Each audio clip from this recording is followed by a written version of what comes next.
set. 3, 2, 1, 0, 0, and liftoff.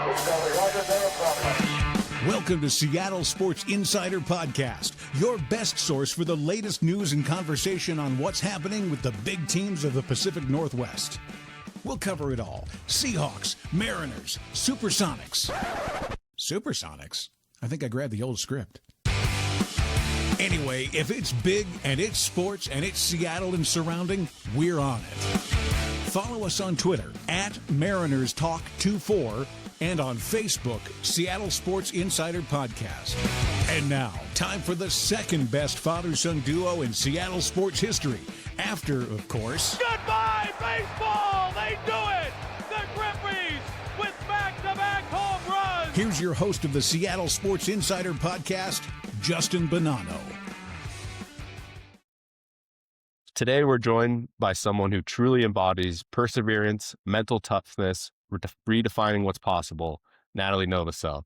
Natalie was a standout at Notre Dame, helping lead the program to 2 national championship games during her collegiate career, and she was selected as a first-round draft pick in the WNBA, an incredible achievement that speaks to both her talent and work ethic. In this conversation, we're diving into what it takes to compete at the highest level, how elite athletes develop mental strength, and what lessons from sports can translate into everyday life. So whether you're chasing a championship or just trying to be 1% better each day, this podcast is for you. Natalie, welcome to the show. Awesome. Thanks so much, Justin. Excited to be here. Great to see you guys.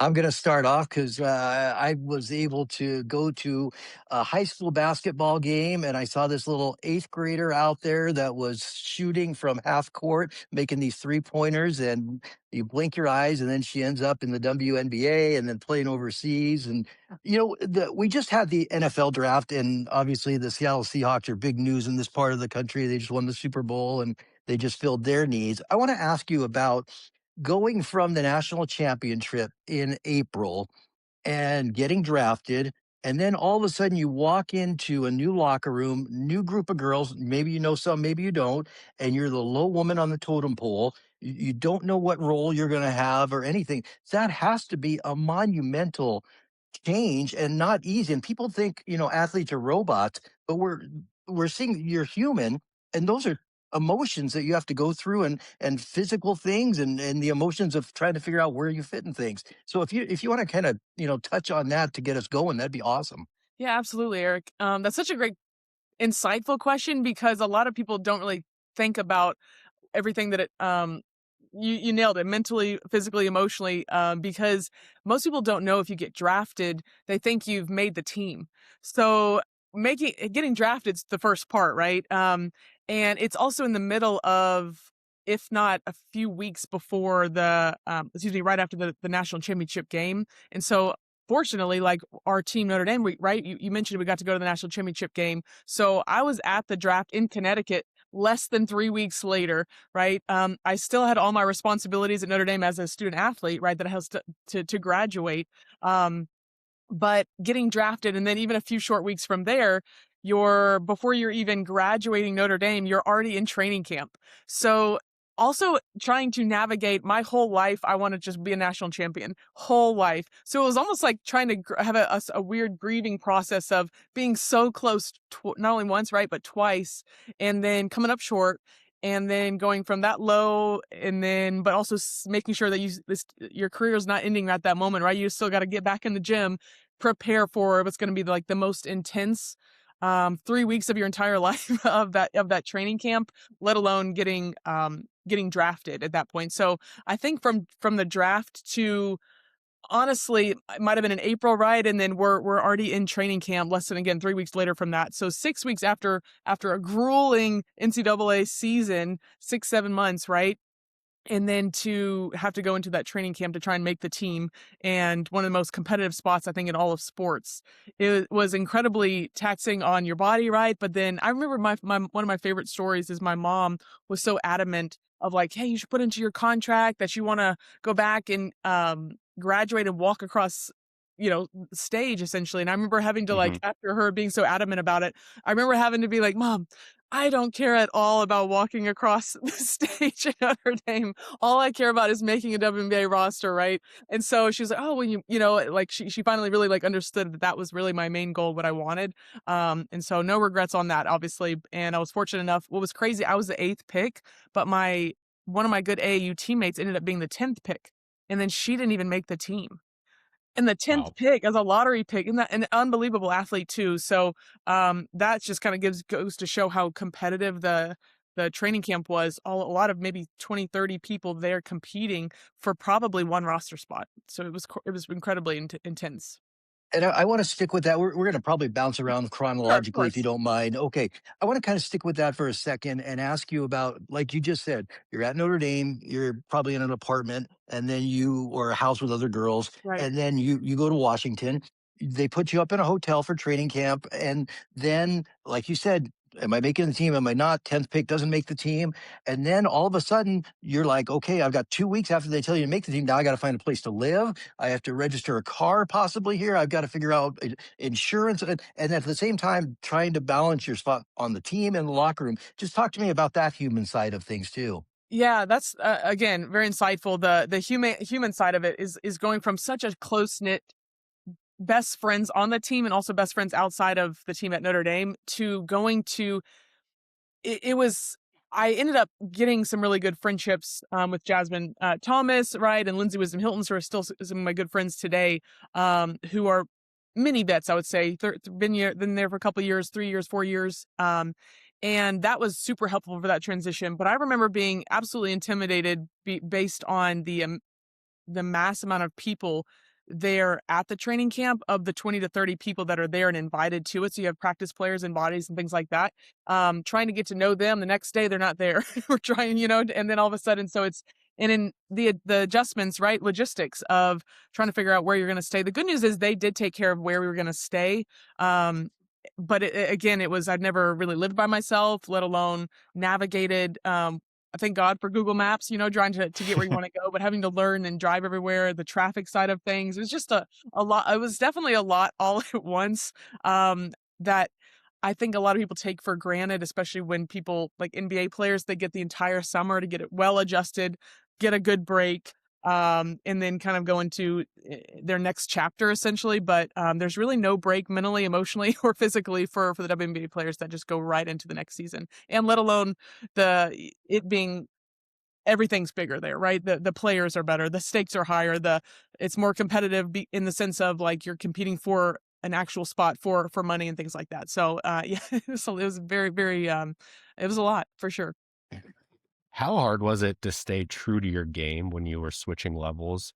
Imagine in college, you built the confidence, you knew your role, you knew your teammates really well. You get to training camp in the WNBA. Are you second guessing a little bit? Is it my turn to take the ball? How did that transition work? Oh, I love that you asked that question because one of my favorite stories is when I was known going into college as a driver. So my high school coach, Greg Todd, thank God, obviously know him, Eric, and he recognized that I had a really good knack for getting to the basket. So I would shoot threes. I would just do everything, that like I would. But sophomore year, he challenged me. He was like, Nat, you were really good at getting to the basket. I don't want you to shoot a three for the remainder of the year. So and I listened, I was very coachable. I listened. I didn't take a 3-point shot for the rest of the year. And I got really, really good. That was my bread and butter. I was a driver, clever, getting to the basket. And that really put me on the map. It kind of helped me separate from the pack, if that makes sense. Instead of being pretty good at everything, right? I was really good at one thing and then could go from there. When I got to college, though, as the stakes get a little bit higher, people start to just going to play off of you. So I had to develop, it's not that I wasn't good at shooting. It was more so that I wasn't a great shooter. So I had to become a great shooter. So by the time I think it was my fourth year, in senior year at Notre Dame, I ended up transitioning to become the number one 3-point percentage shooter in the entire conference. And had significantly improved that so much is so when I got to the WNBA, my coach said, guys, this is our new 3-point specialist. And I remember thinking that was the first day of training camp. I walked in there, here's our 3-point specialist. And I remember I had worked on it significantly, but I was like, that's not, and that was the first day. So I was like, that's not who I am. What is going on here? Right. Like, that's literally not who I was, but that's almost like how they scouted me as. So I felt like I had to show up and do that. And so I tried to lean in on that. But at the same time, I was like, it wasn't comfortable being in that position because I knew that wasn't my main bread and butter. Right. So that was a significant, honestly, I don't even think I really transitioned well to that, honestly. But yeah, that was a strange transition for sure. And I'm assuming, you haven't built that rapport with the coach. They introduce you as a 3-point shooter. That's your identity now. That's who you're coming to the team. So did you try to drive more in practice? Did you have a meeting with coaches, or did you just become the spot up shooter at that point? I think I just tried to step in and contribute wherever I could. My natural tendencies is the driver, so that kind of came in, and a lot of they were like, oh, where'd that come from? And it's like, this is what I do. But I think it was just anything that I could do to be able to get on the court, get minutes, be productive, bring value, anything really. And that's kind of where it is. Even a utility player at that point as a rookie, trying to find my identity there. So it was definitely, I didn't have the relationship yet with the coach, and that was it almost made me feel like, did you guys know who you were? Did you look and like see who you were scouting? But I also was at the same time, this is an opportunity. This is a chance. I'm not going to blow this shot. So I worked so hard. I changed my entire shot, my sophomore to, my rookie to sophomore season, to make it where I could get a little bit. I was a good size guard. I wasn't a big guard, if that makes sense. I was a big guard in college, but not in the league. So I worked on changing that shot. And then moving into to be able to be like a kind of like not necessarily just a spot up shooter, but to add it to my repertoire to be a really, really good shooter. But it put me in a lot of pressure, because if they were missing, they're like, oh my God, this is what this girl's supposed to do. Like, she's supposed to be a shooter. Why is she missing? And it's like, so yeah. I want to kind of bounce back. You had mentioned growing up and your high school coach and whatnot. You come from a basketball family. You had a sister that played Division I basketball, and then you had a brother that was played a Division III basketball, I believe. Um, your sister was a post player. She was big, tall. Pardon me. That's always bad to say to a woman. I'm sorry. Tall. She was tall. And so it was pretty easy for her to be a post player through her career. Your brother was a little bit different. He started off tall, and I remember talking to your mom one day, and then when the other kids kind of outgrew him, the tall kids, he had to be an outside player, but he was an inside player that his skills had been there for. So, kind of talk about your childhood. Grew up in the basketball family, growing up and watching your brother have to go through that transition about size wise, yourself, even a little bit, and just what advice you would have to parents of kids that have some basketball talent, and we don't know what they're going to be when they are fully grown. Are they going to be, 6'6"? Are they going to be 5'11"? You don't know what position they're going to be. So how do those parents and kids, how can they develop their skills to be as successful as they can be?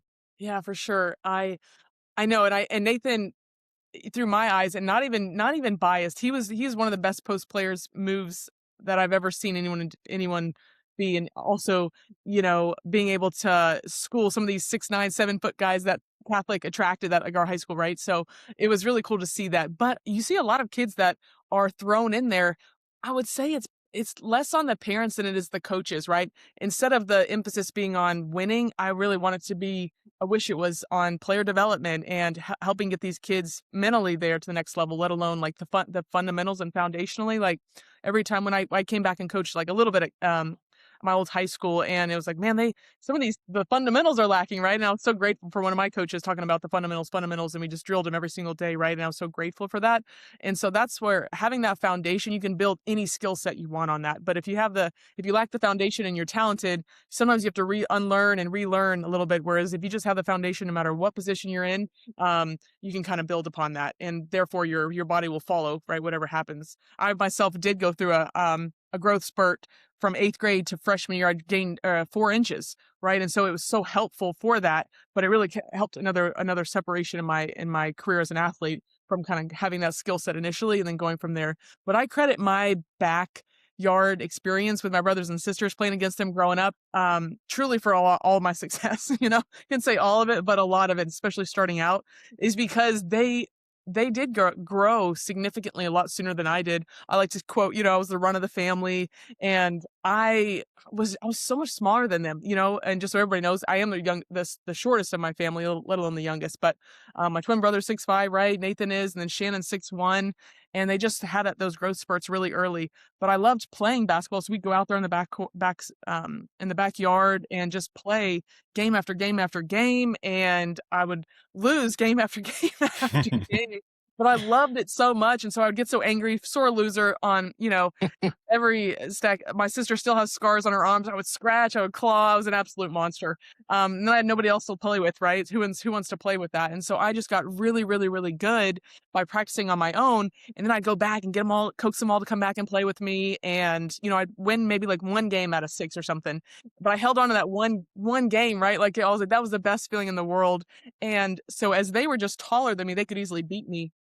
But I had to keep getting better and better and craftier, so I wasn't getting blocked every single time. So I had to like learn the moves of like, going up and under, and then like step backs and fadeaways, right? And so getting an outside shot. I think that's what really accredited a lot of my earlier years of getting crafty, getting clever, that kind of led to my specializing in more of a driver and being crafty on the court.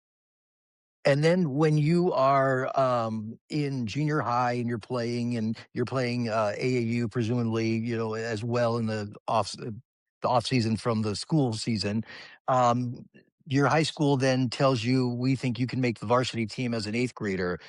What did that feel like to you? How was that walking into that locker room? And did you have any thoughts of like, maybe I don't want to do this, or was it like, let's go? Yeah, I love that. And I think again, another like layer of to what it was like the next layer of what I can say credited my success was being able to be not only in that position, but have the almost like the youngest of such phenomenal talent all above me. So we probably had 6 or 7, 8 players all ahead of me who were D1 athletes, and all of that on one team. And I was like coming in as an eighth grader, um, just as not that I didn't know, um, what I'm grateful for is I just kinda dove right in, and my sister was on the team, so we played a couple years together, and she probably looks back, hated that now because I was like, "Oh, I'm gonna beat her, I'm gonna beat everybody," and I think I just had that edge from from competitiveness as being like a young kid that got beat and had that edge and just was an angry kid, and, yeah, I think that's the only outlet I had for all of that was basketball, and so I was channeling all that, so I think I had that almost like chip on my shoulder, edge about me that enabled me to kind of, oh, I don't care who's what, if you're a freshman, if you're a senior, I'm going to go in there, I'm going to try and compete, and I really want to beat you up, right? And I think that really helped me, that mentality, um, playing up with all of those phenomenal players ahead of me, and then also being such a young age and being able to still figure it out. I love asking our athletes about pressure because it's probably something that majority of people cannot relate to. Even myself playing college hockey probably only experienced a tiny fraction of playing in a national championship game. So can you talk to me about the pressures of playing in such a big game? And then, how did you handle it? Was it just through experience? Is that something you worked on? Love to hear, how you handle yourself in those big games. Yeah, absolutely. On the opposite side of things now, I hate being in the crowd because I just recently got to go to Notre Dame's Elite Eight game, or excuse me, Sweet 16 to Elite Eight, and they won it. And I was like, oh my gosh, I'm nail biting, I can't look, I'm sweating, or it's just I almost like hate being on as a fan now. But on the court, truly, it was, and you've experienced both as athletes. It was the preparation of everything that you've done. It feels like it's obviously not another game, but it feels just like another scenario where you boil it down instead of like looking at it as such a big moment. It's just like, okay, we got to get the ball in. Here's the play. This is where I'm going. I shoot a shot like I normally do. And so it almost feels like I've been there so many times before, that doesn't really allow you to be unprepared in that moment because you've done the hard work, honestly. So it doesn't feel like such a big moment when you've done the hard work. And I'm grateful for that. And that's really what everything we dreamed for, right? Is to be in those bigger moments, and grateful for all the work, for all the teamwork, for all the late nights, for the, early mornings, to be able to be in that moment where you can be in a flow state, or be in a state where you can be kind of calm and you're just out there playing basketball.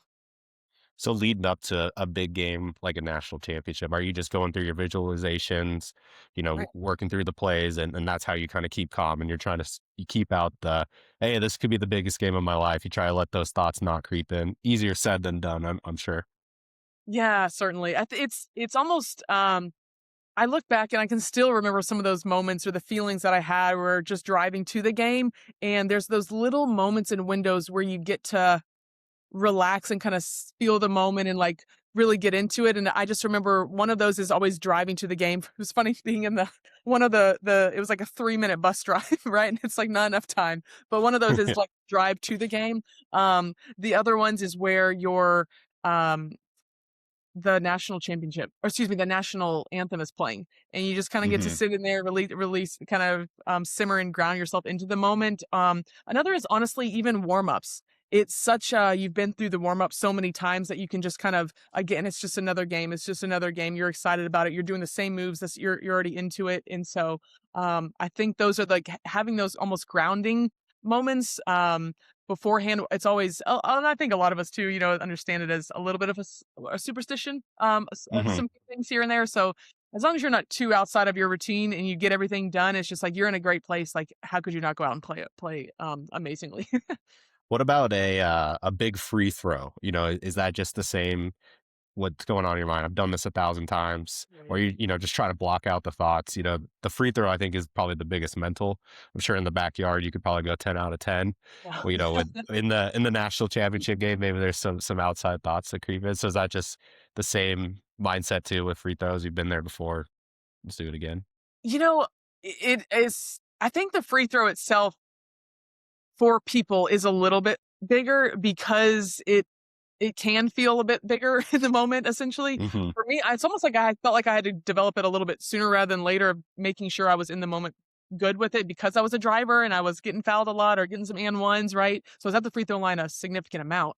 Um, and some games, your averages are your averages, but some games you're in a flow and you're just kind of getting there and you're like, sometimes you're even surprised when you miss it. But I definitely think the free throw line can make or break a lot of athletes, and a lot of people see that in all of as people who have played the game or are looking at it like, how can you miss a free throw? It's the easiest shot. It's like that's such an not an educated perspective essentially is because it's like it's really way more than that. But at the end of the day, the athlete, if they can control their anxiety with it, if they control and just understanding that it is just another shot, just another shot. I've been here 1,000 times, right?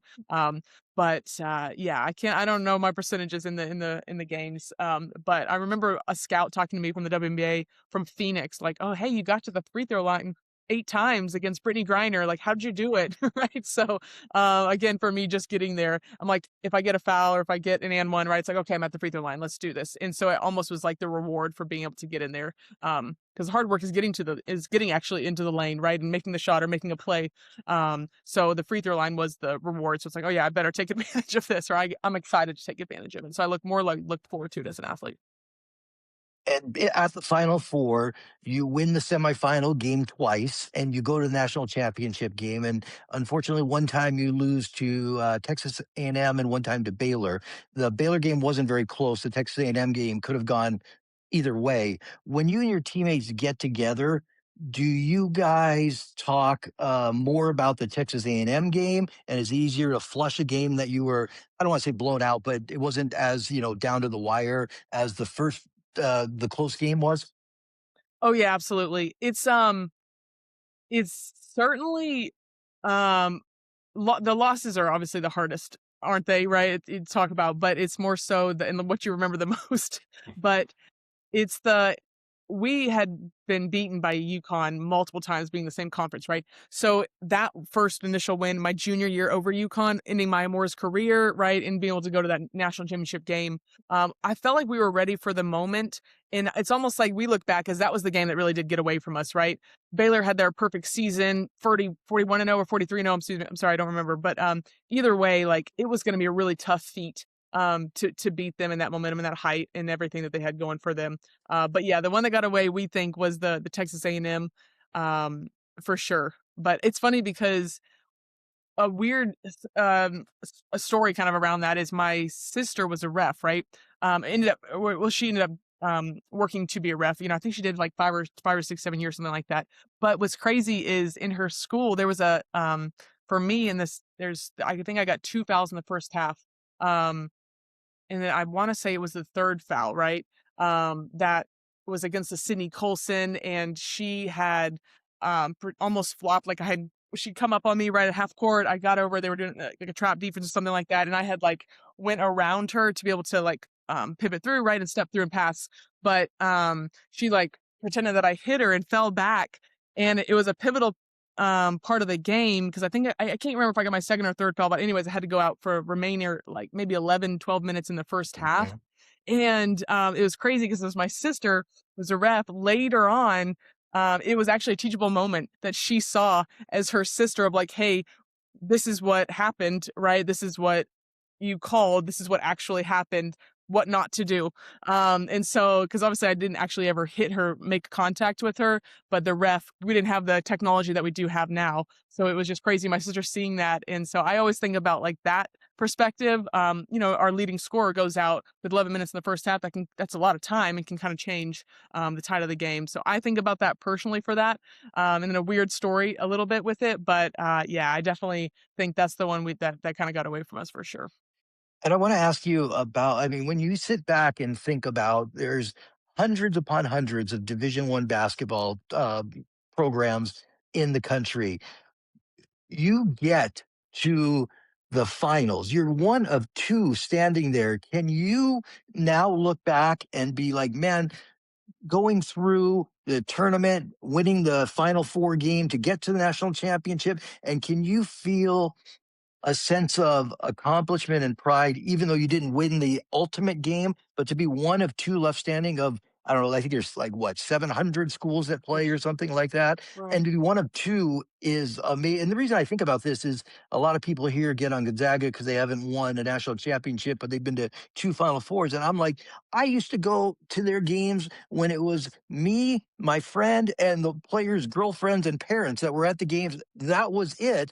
And for them to get to a Final Four, get to an Elite Eight for 9 years in a row. I'm thrilled. I don't care if they don't win national championship. So, as a player, can you feel that sense of accomplishment yet, even if you couldn't when it happened? Oh yeah, that's such a great question, and it's funny because even growing up, I actually became a Zags fan as well. You got some phenomenal athletes that came out of that, and alumni, right? And Courtney Vandersloot and Adam Morrison. So yeah, I absolutely was a Zags fan too, and at one point, I think they were in my top 20 of what I wanted potentially to go to, right? So for me, my two things as a like growing up, all I ever wanted was two things, and I think that's what what helped me essentially was I wanted and guided me as to where I wanted to go play, right? So my first thing was I wanted to become a national champion, right? I'd already mentioned that, but the second was to help a program who was on the verge of elite to become elite. And Notre Dame, before we gotten there, I think they'd been to two Final Fours and one national championship, right? And so they were a good program. I can't say they were a great program, but maybe they were, right? But I am so grateful that one thing that we get to kind of hang our hat on is the athletes that were there, even though we didn't win a national championship game. Not only did we help them get on the map of being like a household top power five program, that household name that people think of Notre Dame, like, oh, that's where you played. Wow, that's significant. Why?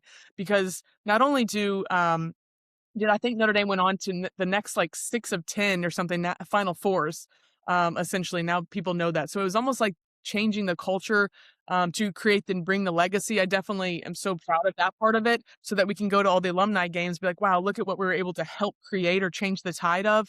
And I think even nowadays, like, especially guards, right? We're no, heavily guarded guard school. But I think we're number 2 in the WNBA for number of athletes that are in the WNBA with the amount of school right behind UConn. So it's definitely really cool. I can't say, that I'm not a little bit, sad that we didn't get the win national championship, but I don't know if I would trade it for the world to have the program that we have now. And so when I was actually in the stands when they won it in 2018, all of us alumni couldn't be any happier for the whole entire program, Coach McGraw and in the LIB too. So it was just kind of remarkable. One question I have is when we watch March Madness or the NBA playoffs, we see the end product. We don't really see what goes in all the gym sessions, all the training sessions. Can you just talk about, the physical toll, the training sessions in college and the WNBA? How much did you have to practice and train to be able to perform at your best? That's actually one of the more ironic or funny things we talk about now as alumni. Like when we get together, it's not so much, the games and things like that. It's like, imagine believe what we used to be able to do. We'll talk about like some of the couple drills that we used to do that on the court we absolutely hated. Or we talk about how like one of the drills we used to do, it was just a one-on-one drill, and it was really a defensive drill, but it was also an offensive drill. And it was so difficult. And you were just on defense until you got 2 stops in a row. And we joke now that they don't even do it anymore at Notre Dame, right? And so we're like, unbelievable. Or some of the mornings and things that we had to do. But I remember looking back on and just kind of sinking it in and letting it sink in and think about what we used to do of having the really early mornings and being there, almost sacrificing I can't say it was a sacrifice because I loved it, but Hmm. kind of most, having the typical college life of sacrificing half your summer. One summer I was there for the entire summer doing organic chemistry to get that off my back, right? And I was there for 10 weeks, and so I didn't really get much of a quote summer, but at the same time I loved it because it's like we had a mission.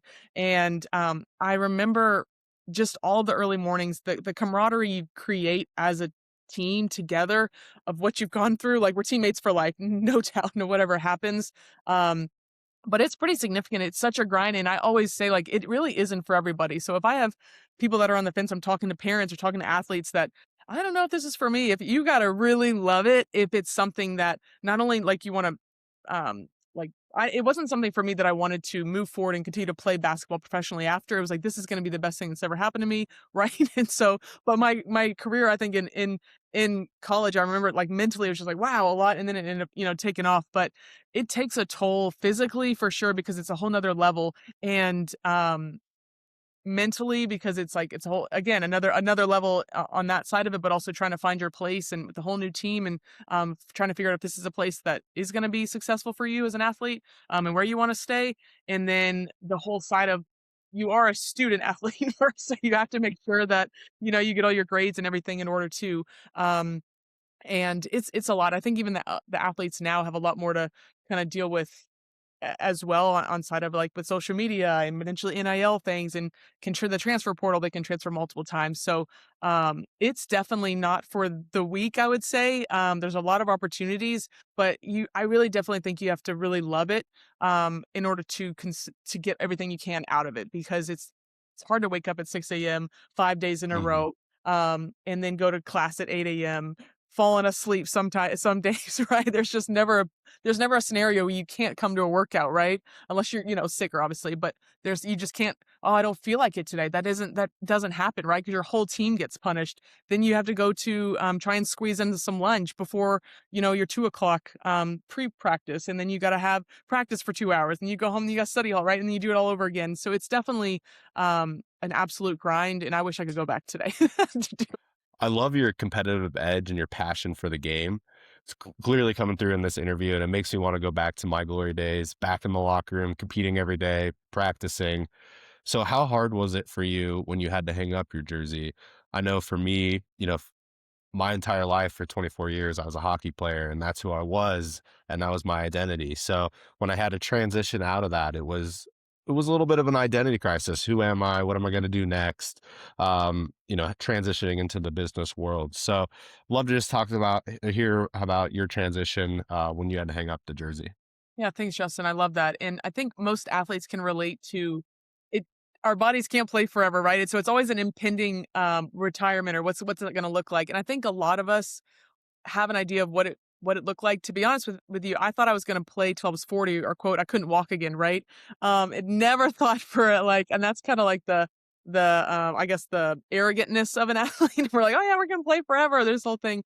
Um, and to our body, I can't say our bodies failed us, but I think most athletes want to end it on their terms, but what really happens is only a few percentages get to actually end it on their terms, right? And have that retirement by design. But for me, it ended up being an injury for me. I was grateful to make it all through college with no significant knee injury, but I don't know what happened when I got post playing. I can't say post playing, excuse me, like pro, right? And I ended up tearing my knee, my first knee. I remember my dad talking to him on the phone. He was like, "All right, time to get a real job." And I was like, "Dad." So I was like, "That's crazy." So obviously I went back to play. From there, I remember kind of being in my prime, and I ended up tearing my second ACL on my other knee, and it kind of came out of nowhere, honestly.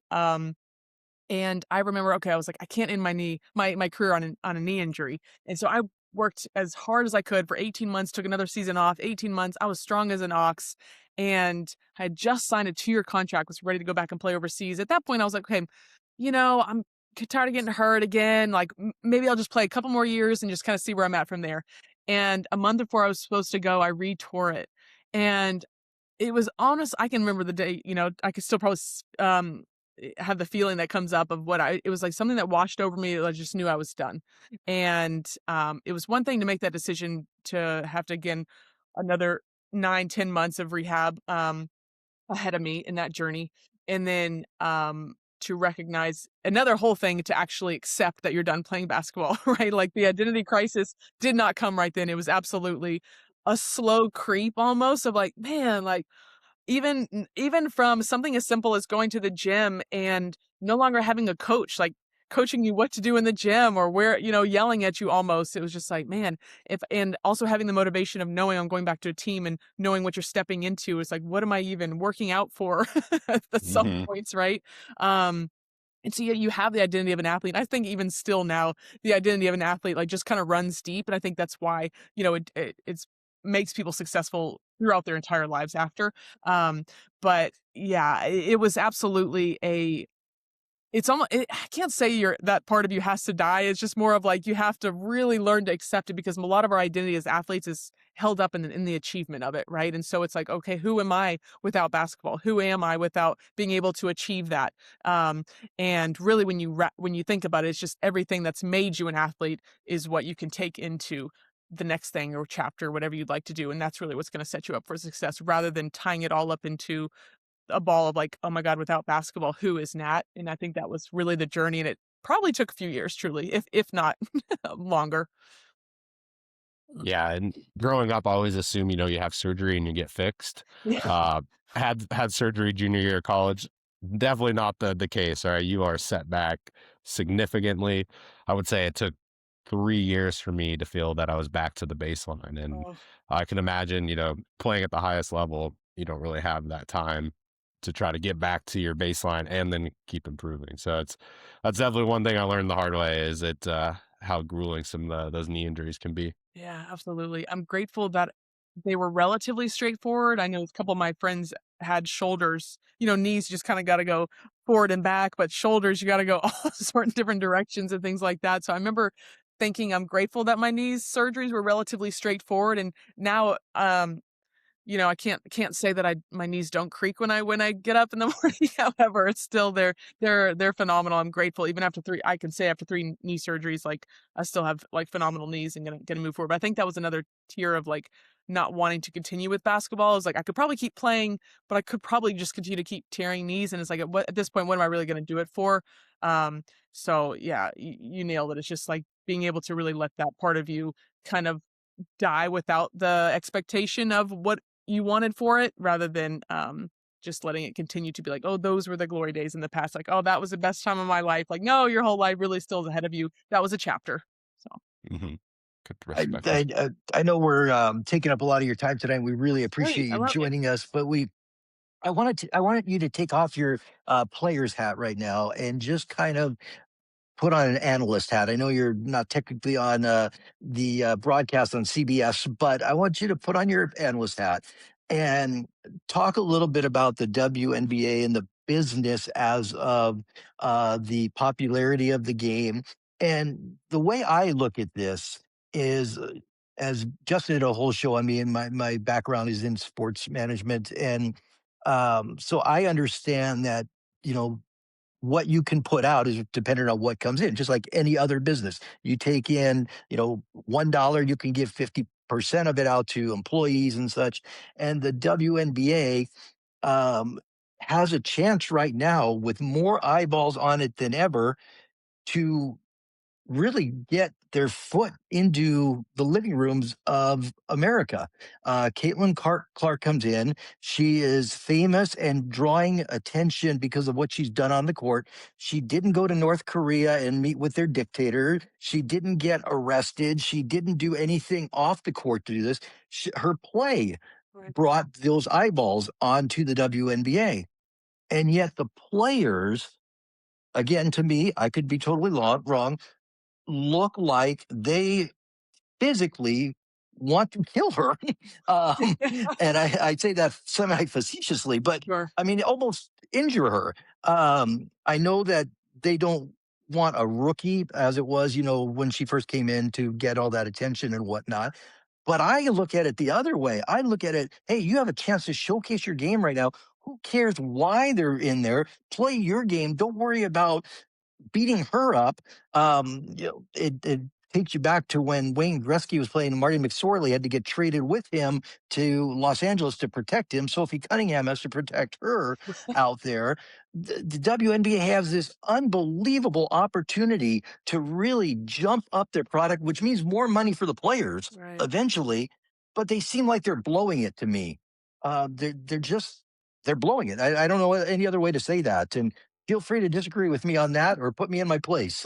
No, I love it. I love this conversation because I feel like I have a unique perspective to talk on it as someone who was a rookie in the WNBA, but also now has seen, I was there in the WNBA when it was its 15th season, 15th anniversary of the whole league, right? So even just then, and obviously now we've about to hit 30, and it's really cool, kind of, because when Caitlin, I think honestly it was a bit more of like, it's a bit more nuanced too than I think the narrative that around Caitlin Clark too. The perfect storm that I kind of foresee from that was the WNBA. She couldn't just come in and fix the entire WNBA, right? It was a phenomenal product when she got there, with the kind of onset of social media. So a lot of more eyes were able to kind of see what Caitlin was doing in college and kind of transition. But you can kind of see the viewership from college, obviously, to now the WNBA.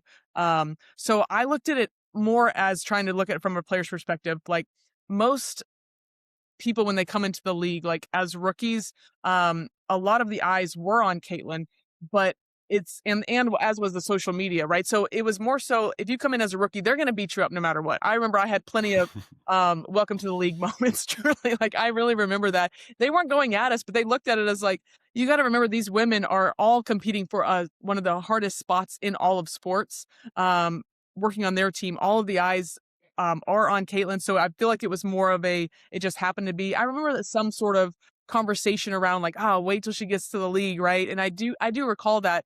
But I also think Caitlin exceeded expectations from the players themselves, right? A lot of people looked at it, but I also think there was that narrative of like she's not standing up for the players. But I kind of also wanted to give Caitlin some grace too, because she just wanted to play hoops, right? Like that's, and a lot of the athletes really do too. And so that I heard that conversation of like, oh, we'll wait till she gets to the league. And but I think any vet or anybody who's been there more than 1 year, they don't want to get showed up by a rookie, right? Let alone a rookie that's got all their eyes on them. So they don't want to be the person that gets on blast on social media. Oh, she put up 20 on her, she put up 30 on her, right? And so you're the competitiveness of the league, I think it was a perfect storm of most eyes are on Caitlin, and so they only see that rookie was getting pushed, right? Or things like that. But I don't think it was more so that she was getting pushed more than any other rookie. It's just like all eyes were on there, and at the same time, you don't want to be the person who anybody, let alone a rookie, comes in and puts up 30 against, right?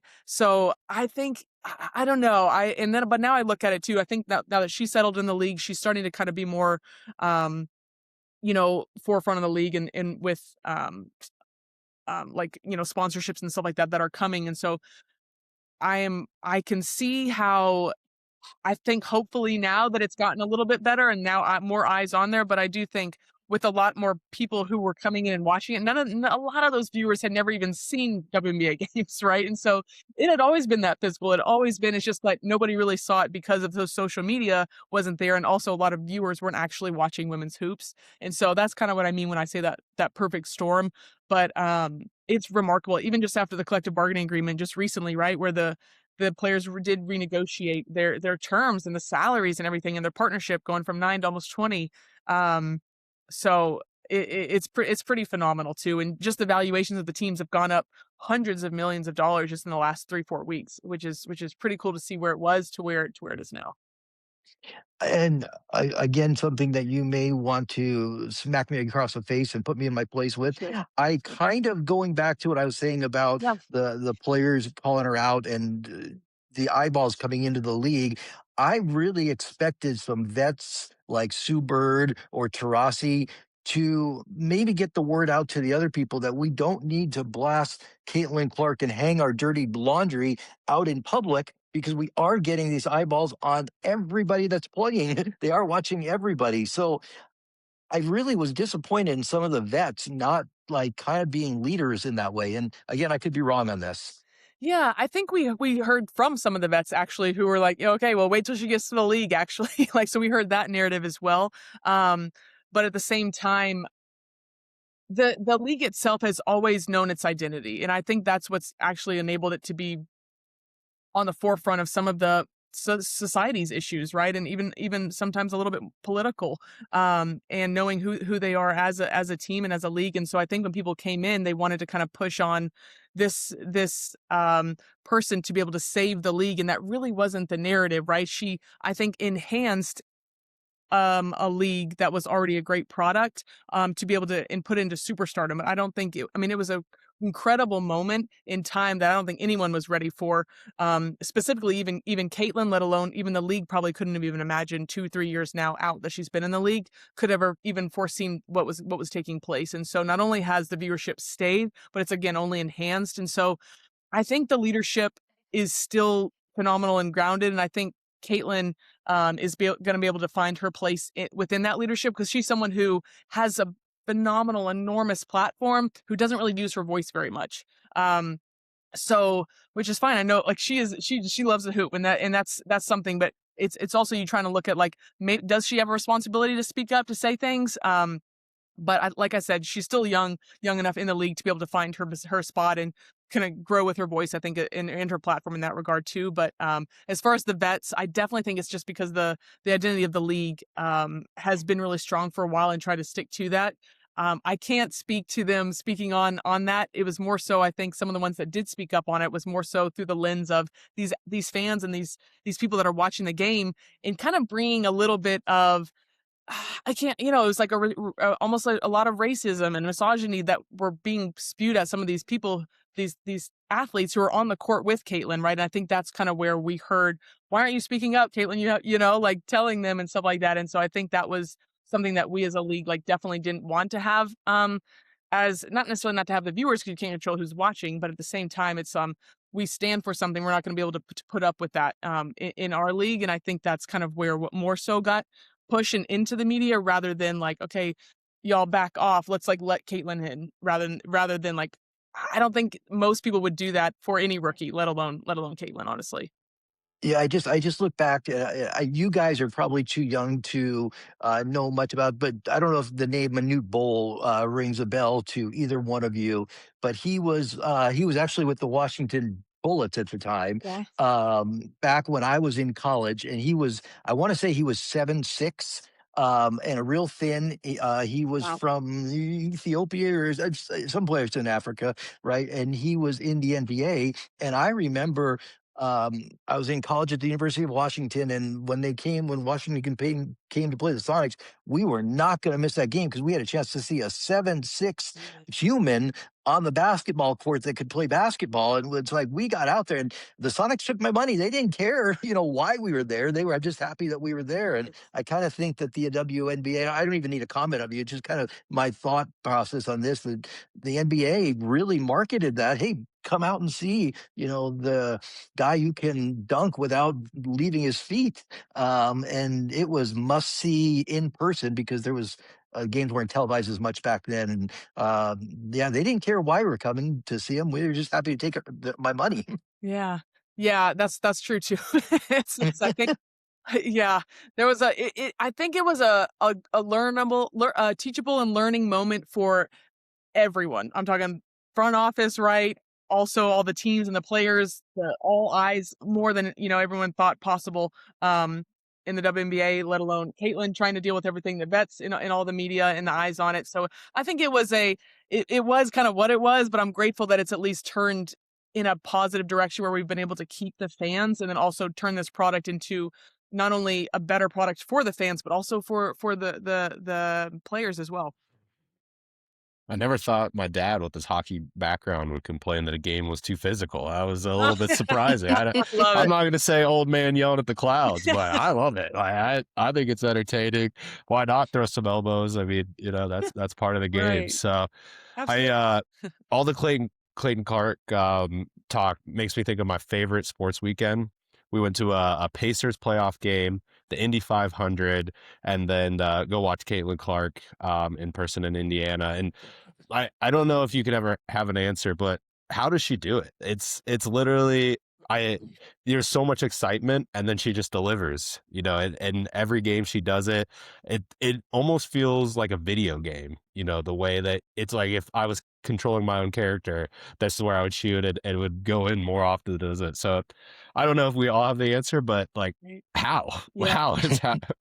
I love it. And that's I, as someone who loves even seeing, like, just from my perspective as an athlete, it's as a player too, it's I love that she is the exciting 3-point shoots. I think that's what has really drawn her, but what I love is the passing and the playmaking. I think it's just top tier. So for her to be elite already as a 3-point, I can't even say 3-point specialist, because it's like it's honestly even more than that, is off the dribble, like kind of what we've seen what Steph Curry did, right? Like you're seeing that of something that you've never seen from a player in the league do.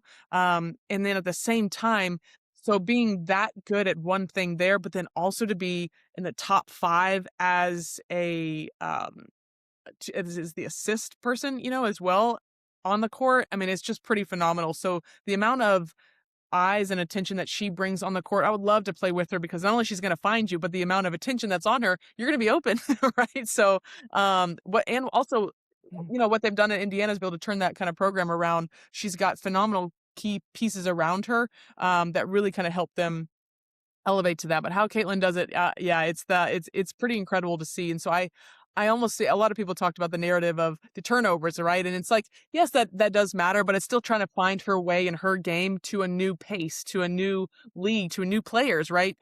New coaching system as well. And so I think, Coach White's done a good job of being able to kind of see the what Caitlin has and be able to work pieces in around her. But at the same time, I think they've elevated Caitlin to be able to have those pieces around her that are super quality as well, that doesn't have to be all on Caitlin to transform an entire program. So I love the passing, I love the 3-point shots too, but it's really the to be able to be phenomenal at multiple things at that young, and at a point guard. It's one thing to come into the league as a guard or as a post, a forward, but to be the point guard, whew, to the league, like the number 1 league in the world, like that's pretty impressive, honestly. So I think it's phenomenal. I'm looking forward to this coming season for sure. Yeah, it really is crazy. I mean, anytime you go to the ballpark, go to the rink, or turn on the TV, go to the arena, you want to see something special. And every time she does something special. So incredible athlete doing it against the best. Yeah. I don't know how she does it, but it's simply amazing. And one of the more exciting sporting events I've ever been to, because, normally you go in the hype and you're like, oh, I want to see Cal Raleigh hit a home run. And, Right. Even he hit 60 last year doesn't mean he's going to hit a home run every game. And somehow she does it every game. So it was so fun. It's amazing. I think I saw her first preseason game last year in Dallas.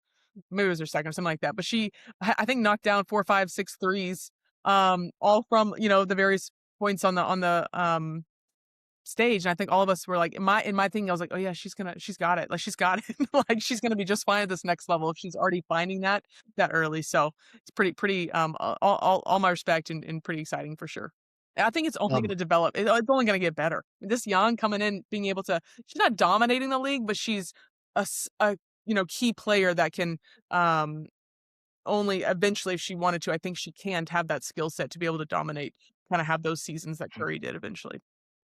I've got one more question for you before we wrap up here, and Justin will ask his last question. But first, let me tell you a little my chest out moment here for you. Growing up, basketball was probably the worst of the sports that I played. I'm 5 foot nothing, and obviously a point guard. Um, other than maybe track in elementary school, I was really bad at track. But basketball, right? My biggest moment, my freshman year of basketball, I was on the freshman team, and I scored half of my team's points in one game. Half of the points I scored, and I was like, all right, you know how many they were? Two. Two. We lost 65-4. I scored two. But Oof, that's where analytics can lie to you because I scored 50% of yeah, my points, of my team's points. phenomenal. Two. We lost. The guys were dunking on us. We lost Oh, sixty-five no. to four. Yeah. So basketball was my worst sport. Yeah. Um, I just want to wrap up. My part of the question was asking you, let your fans know what you're doing now that you're not playing it anymore, and what when they're thinking of you, what can they picture you doing now? Yeah, I appreciate that. Honestly, I kind of went from athlete to sort of business athlete and created Be All In or Ball In, network. And it's just everything that I loved about athletes, being an athlete, the team, the camaraderie of it all, the just the culture of everything, and like took it over here and was able to kind of create it's almost like we got next, like leadership development to be able to help people it is something I never thought I'd get into, but it's basically taking a really difficult and sometimes nebulous concept of finances, right, and kind of dumbing it down to being able to help people understand and get to the next level to where they want to be, whether it be an individual all the way up to a corporation, just like getting to the next level when it came to finances, because it's something that I remember getting the WNBA and they talked about this. It was draft week and they talked about this 20 at the time it was 23, now it's 25% match, the 401k, and I was like, what is that? It wasn't a ton of money like it is now, right? But it was more money than I was used to, and I was like, well, I want to keep all of this, right? So I just remember I didn't do that. I hoarded all my money in a bank account, and I just remember being really grateful for that. But as I continued to play, I would just put all my money in a bank account, and I remember somebody sitting me down, kind of just going through the rules of money, right? I remember being really good at the rules of basketball, how it's hard to win at a game if you don't know the rules. So I remember being really grateful somebody walked me through that, and so in a way, it's just giving back to that. And for me specifically, I kind of love the athlete side of things. So a lot of my agencies, I work with athletes, and a lot of them being, it used to be mostly pro, but now it's more so, an agent side of it. But we can talk to people who are as young as 10 years old getting some NIL money, right? And how we can make it last until they can walk out of there absolutely retired by the time they're done playing, right? So it's pretty remarkable, but it's just sometimes a little bit can go a really long way, especially if some of the money that people are getting nowadays, a little bit or a lot of it can go a really long way, to be able to turn it into something that can last them for their entire lives rather than a lot of times we hear those stories of people losing everything before they're done playing. Then it's kind of like, now what, right? So how can you still have fun, ball in, right? But also be all in on people's finances to be able to help them get to the next level financially too. That's awesome. But yeah, tell people where they can find you on the web, even. Yeah, thanks. Absolutely. It can be most people just either email, or it can be like on Instagram, if not me, then who. That was kind of my motto growing up of like, if no one's come to save me, right, in Notre Dame, I got to pull myself out of it. And so it was if not me, then who. Had to be obviously a pun there, but yeah, that's where most people can find us for there. And they don't have to be scoring half the team points, do they? They can be just Right. average players, not like me, right? That's right. That's right. Yeah, absolutely. Whatever data you got, statistics, stats to assets, right? That's what you can do. Natalie, thank you for sharing your story with us. It's been awesome. Really enjoyed the conversation, and it's been great to catch up. Awesome. Thanks so much, Justin, Eric. Obviously, love the duo that you guys have had. It's been awesome to kind of see, not only to come back on, and been a few decades since we've seen each other. So it's really excited to come back. But thanks so much for having me on, you guys. Thanks, Awesome. Natalie. Thank you.